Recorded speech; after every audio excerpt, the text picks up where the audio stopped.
My name is Leila Martinez, and for a long time, I thought I was the kind of person who could never be fooled because I grew up in San Francisco, California, where you have to be sharp just to survive the morning commute. I am 34 years old, and I spent the last decade of my life working as a senior data analyst for a logistics firm near the Embarcadero, which means my entire world is built on numbers and patterns and logic.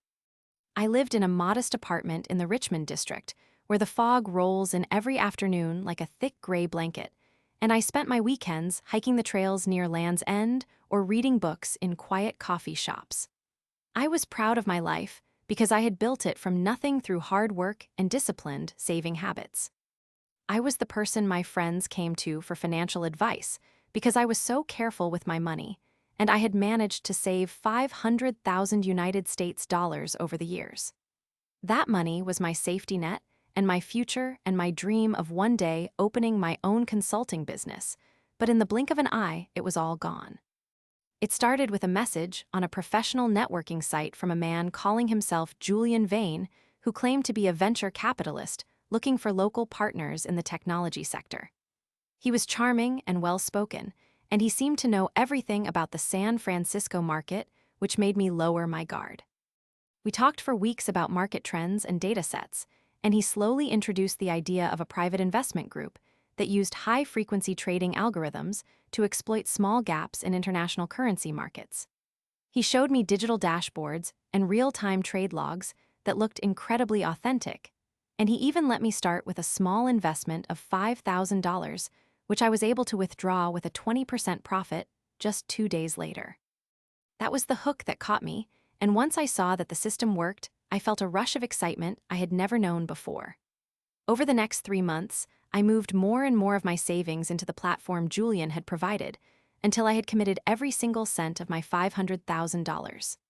The moment the final wire transfer cleared, the entire website vanished, and Julian stopped answering my calls, and the professional profile he had used was deleted.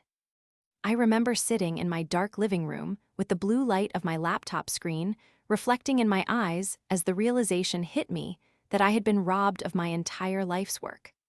I felt a coldness in my chest that was deeper than the San Francisco fog, and I realized I had fallen for a sophisticated international fraud network.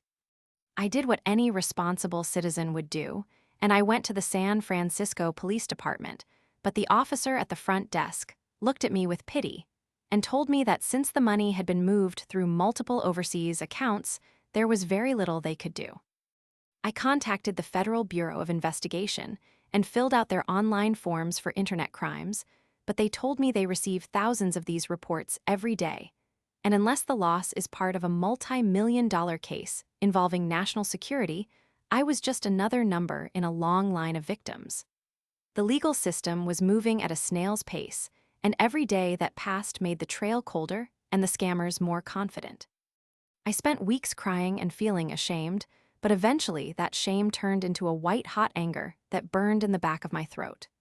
I realized that if the law would not help me, I would have to use my own skills as a data analyst to track these people down myself. I started by looking at the small pieces of digital debris Julian had left behind, like the metadata in the images he sent me and the specific way he phrased his emails. I used my knowledge of data patterns to realize that the person I knew as Julian was likely part of a much larger organization operating out of a call center in Eastern Europe. I spent my nights drinking bitter black coffee and scouring the dark web for any mention of the trading platform he had used. I found a forum where other victims were sharing their stories, and I realized I was not alone because there were hundreds of us who had been bled dry by the same group of monsters. I reached out to a few of these victims, and we began to piece together a map of the organization. One of them was a retired teacher in Florida who had lost her entire pension, and another was a young man in London who had lost his college fund. Their pain fueled my resolve, and I decided I would not just get my money back, but I would destroy the entire network from the inside out. I began by creating a series of fake identities that were even more attractive than the one Julian had targeted. I built profiles for wealthy heirs and bored socialites who had millions of dollars to burn, and I started hanging out in the same digital spaces where the scammers hunted.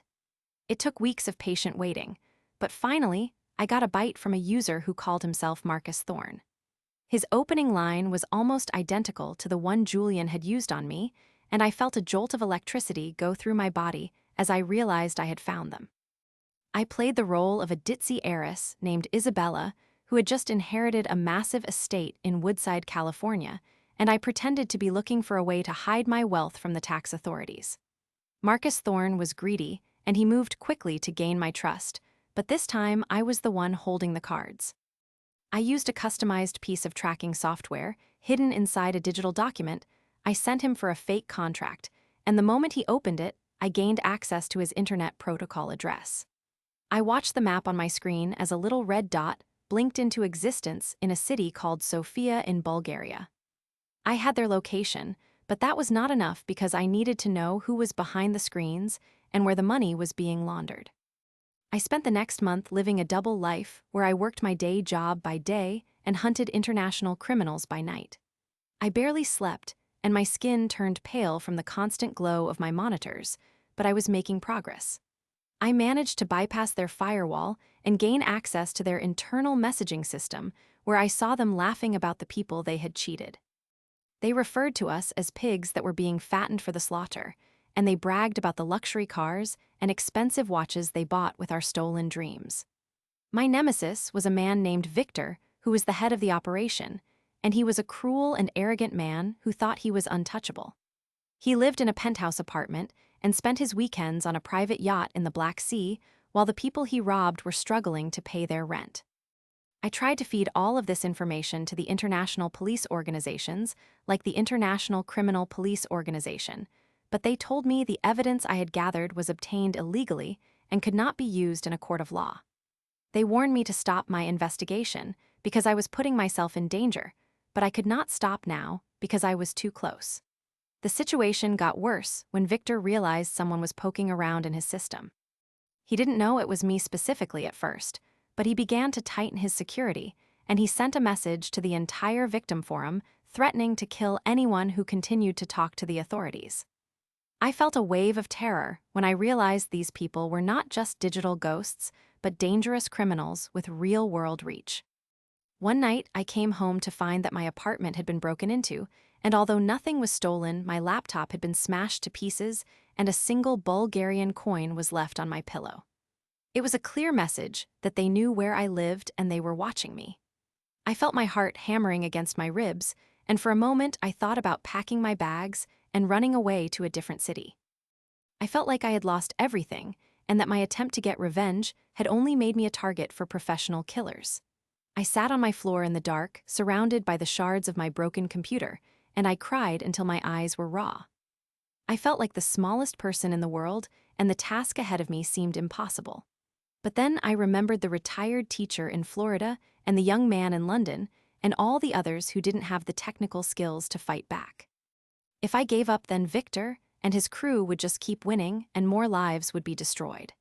I realized that my fear was exactly what they wanted, and the only way to beat them was to be even more fearless than they were. I went out the next morning and bought a new laptop and a high-end encrypted router, and I moved into a cheap motel under a fake name to stay off their radar.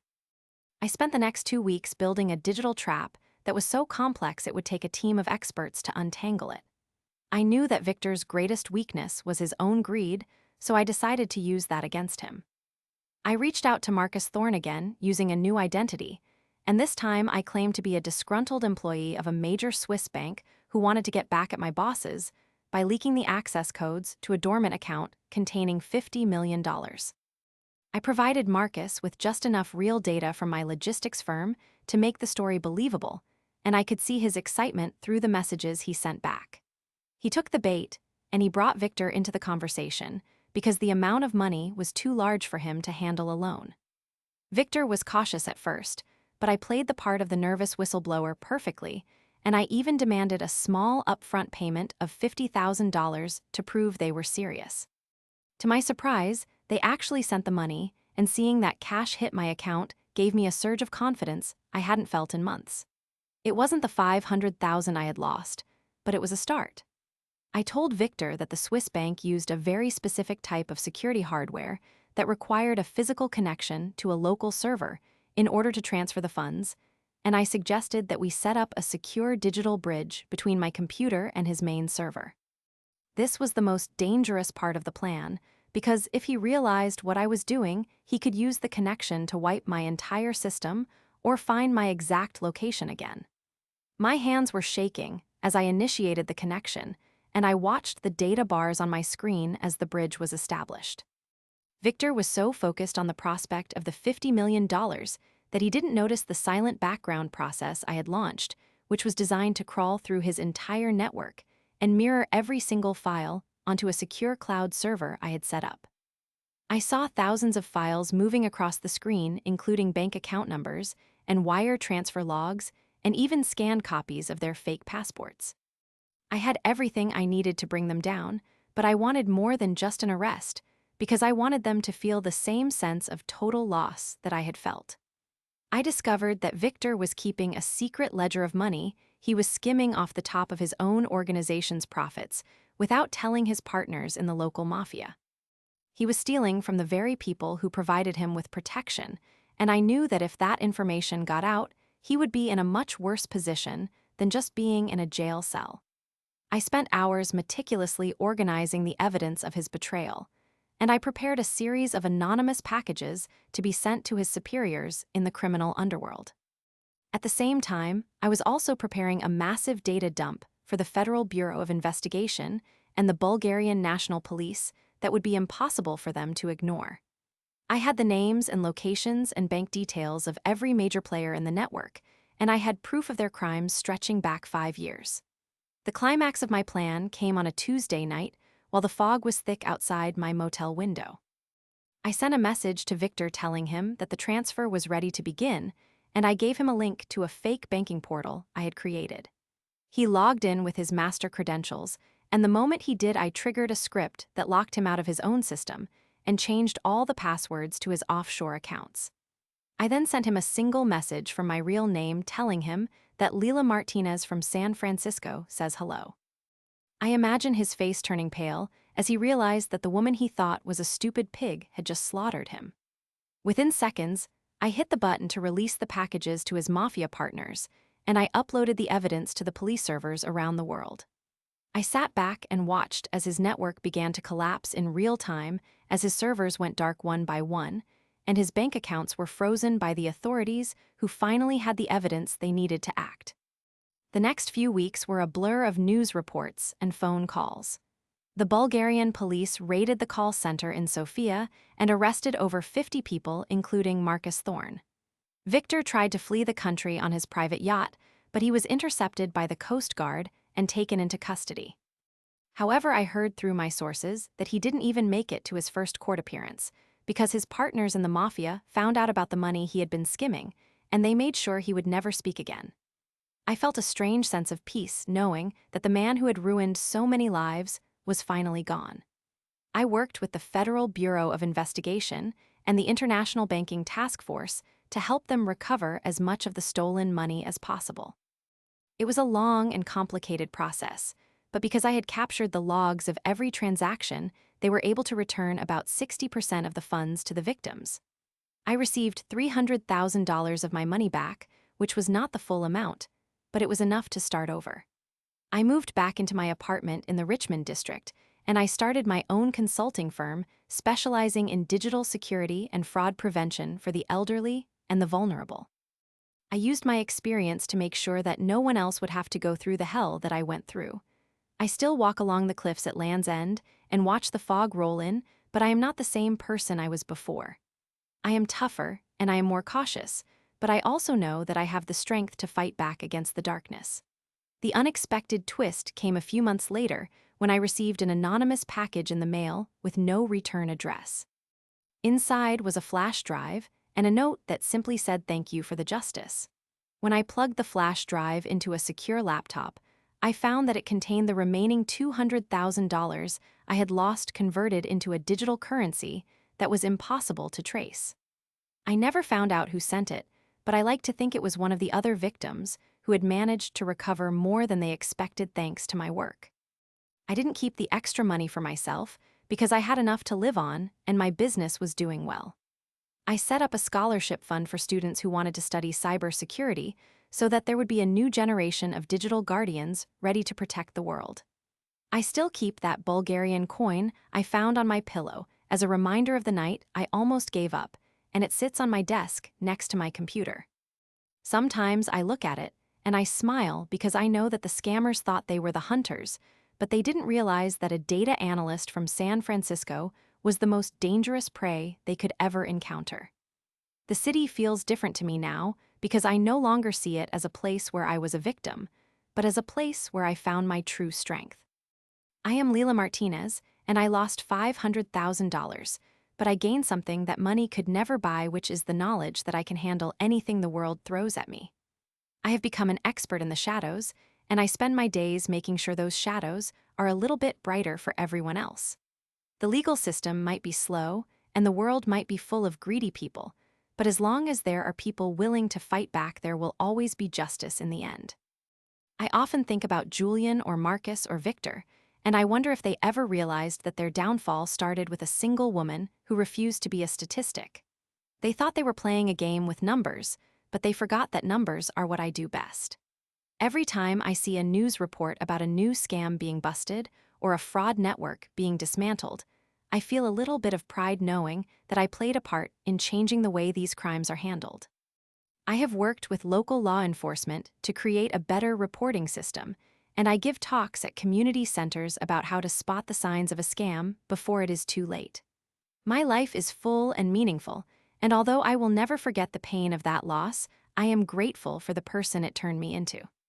The fog still rolls in every afternoon and the wind still blows off the Pacific Ocean, but I am standing tall and I am not afraid of what is hidden in the mist anymore, because I have found my voice and I have found my power. I am no longer just a senior data analyst, but I am a survivor and a protector and a woman who took her life back from the people who tried to steal it. The world is a better place because I decided to fight, and I will keep fighting for as long as I can. I have learned that revenge is not just about hurting the person who hurt you, but it is about taking back the control they stole from you and using it to build something better. My story did not end with a loss, but with a new beginning, and that is the greatest revenge of all. Sometimes on quiet nights, I think about the moment I sent that final message to Victor, and I can still feel the rush of victory. It was the moment I stopped being afraid and started being the hero of my own story. I know there will always be people like him out there looking for an easy target, but I also know that there are people like me who are watching and waiting and ready to push back. I am Leila Martinez, and I am still here, and I am stronger than I ever was before. I have built a new life on the foundation of the old one, and this time the walls are much stronger. I am proud of the work I do and the people I help, and I know that my journey has just begun. The San Francisco streets are familiar to me again, and I walk them with a sense of purpose and a sense of belonging that I thought I had lost forever. I am a part of this city, and this city is a part of me, and together, we have weathered the storm. I look forward to the future with excitement and curiosity because I know that whatever happens, I have the skills and the courage to face it head-on. I have turned my greatest tragedy into my greatest triumph, and that is a feeling that no amount of money could ever replace. I am whole again, and I am free, and that is the ultimate victory over anyone who ever tried to bring me down. I hope my story inspires others to never give up and to always believe in their own power, because even when things are at their darkest, there is always a way to find the light again. You just have to be willing to look for it and to fight for it with everything you have. My revenge is complete, and my heart is at peace, and I am ready for whatever comes next. The digital world is vast and dangerous, but it is also full of possibilities, and I am glad to be a part of the effort to make it a safer place for everyone. I have turned my pain into a purpose and my anger into an asset, and I have come out the other side as a better person. I am grateful for the lessons I learned, even the hard ones, because they made me who I am today. I am a woman who was cheated and robbed, but I am also a woman who fought back and won. That is the truth of my life, and it is a truth I carry with me every day. I am happy and I am successful, and I am surrounded by people who love and respect me. I have everything I need, and I am exactly where I am supposed to be. The sun is shining over the bay, and the bridge is glowing in the light, and I am home. This is my story, and it is a story of resilience and justice, and I am proud to tell it. I hope it serves as a warning to those who would do harm and as a beacon of hope to those who have been harmed. We are not defined by what happens to we are defined by how we respond, and I chose to respond with strength. I am Leila Martinez, and I am a force to be reckoned with. I have found my path, and I am walking it with confidence, and I will never look back. My life is my own again, and that is the best feeling in the world. I am satisfied with how things are because I made them that way through my own hard work and determination. The nemesis is gone, and the problem is solved, and the resolution is more beautiful than I could have ever imagined. I am at peace with my past, and I am excited for my future, and I am living my life to the fullest every single day. I have everything I want, and I am exactly who I want to be. The end of this chapter is just the beginning of a much better one, and I am ready to see where it leads. I am Leila Martinez, and I am a winner.